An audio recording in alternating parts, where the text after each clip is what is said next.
Hey everyone, welcome back. Hope you're having a fantastic day so far. So a new bill this year for Social Security would increase benefits every single year. We're going to be going over what this bill is and what it would do in the likelihood of it actually passing. Plus, just recently, Nikki Haley finally made her endorsement of who she would choose, who she plans to vote for in the 2024 presidential election. Is it going to be Donald Trump, who she's had a lot of bad things to say about? Is it going to be Joe Biden or RFK Jr. or perhaps someone else? We are going to be covering that as well. But before we go ahead and dive into the main content of today's video, if you wouldn't mind helping me out real quickly by just giving this video a like, that just helps out with the good old YouTube algorithm. And also consider subscribing to my channel if you have not already. Plus, if you would like to receive up to $200 in free stock or $200 in free cash, in a pinned comment below, I will be leaving a link to Robinhood. All you have to do is once you click on that link is just sign up for a free account and then simply link your bank account. You do not even have to make an opening deposit. At that point, Robinhood will be sending you one free stock worth all the way up to $200. And if you'd really just have the cash, once you receive the free stock, all you have to do is sell it for what it's worth and then transfer the cash value right back to your bank account.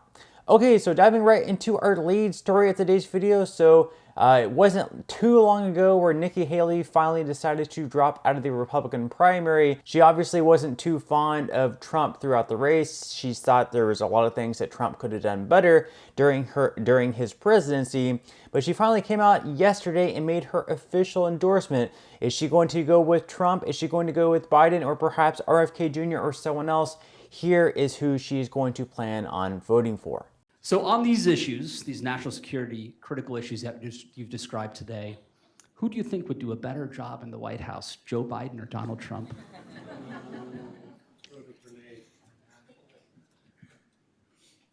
As a voter, I put my priorities on a president who's going to have the backs of our allies and hold our enemies to account, who would secure the border, no more excuses. A president who would support capitalism and freedom. A president who understands we need less debt, not more debt. Trump has not been perfect on these policies. I've made that clear many, many times. But Biden has been a catastrophe. So I will be voting for Trump. Having said that, I stand by what I said in my suspension speech. Trump would be smart to reach out to the millions of people who voted for me and continue to support me and not assume that they're just going to be with him. So not exactly a surprise there, as Nikki Haley is a Republican at the end of the day, but whether or not Trump can actually win over Nikki Haley's supporters, where she's still gaining around 20% of the vote in some states, we'll just have to wait and see. Now, as far as the election goes, in November, we are getting closer and closer, and a lot of Americans are realizing now, like, maybe Trump was better than what we thought. We can look at this article here from the Miami Herald. They titled this, "Did Trump leave the country better off? More voters think so now than in 2020, at least according to this poll." So voter opinions on Donald Trump's presidency have improved since he left the White House, continuing a long-established trend of ex-presidents seeing a boost in their approval ratings, according to a new poll. Americans now view Trump's first term and his handling of specific issues, like the economy and crime, more favorably than in 2020, according to a New York Times/Siena College poll released on April 13th. Nearly half of registered voters, 48%, said Trump left the country better off than when he assumed office, while 46% said it was worse off. In a similar survey conducted in October of 2020, 39% of voters said the U.S. was better off than it was 4 years ago, marking a change of 9 percentage points. On the economy, the majority of voters at 64% said in the recent poll that they either strongly or somewhat approve of Trump's handling of the issue during his time as president. In a September 2020 poll, 54% of voters said they approved, marking a difference of 10 percentage points. Trump's approval rating on law and order has also shot up. In the recent poll, 51% said they approved his handling of the issue, while 44% said the same in 2020, signifying a change of 7 percentage points. So what I think is really happening here is back in 2020, obviously there was, the American public was very conflicted. It had a lot of very controversial things going on. It was the time of COVID. People were panicking. And there were a lot of confliction. Is Trump a good president? Is he a bad president? Is he saying the right things? Is he unifying all of us together? And because of that, maybe people thought that Trump was a worse president than what he actually was. And they just wanted a change, any change that they could possibly get. And that change just so happened to be Joe Biden. And then come 2021, 2022, and we're seeing all this inflation, and we're seeing that Americans aren't actually getting any more unified. They thought that when Trump left office, that all of a sudden Americans would really come together and we become this great nation where everyone gets along again. And we're not really seeing that exactly happen. People are wondering, maybe Trump was actually a better president than what we thought he was back in, 2020. And I think that's kind of been the change here. Now, meanwhile, Biden isn't exactly seeing the same change in his approval ratings. They aren't exactly trending upwards. According to this Gallup poll, Biden's 13th quarter approval average is the lowest in history. So President Joe Biden averaged 38.7% job approval during his recently completed 13th quarter in office, which began on January 20th and ended on April 19th.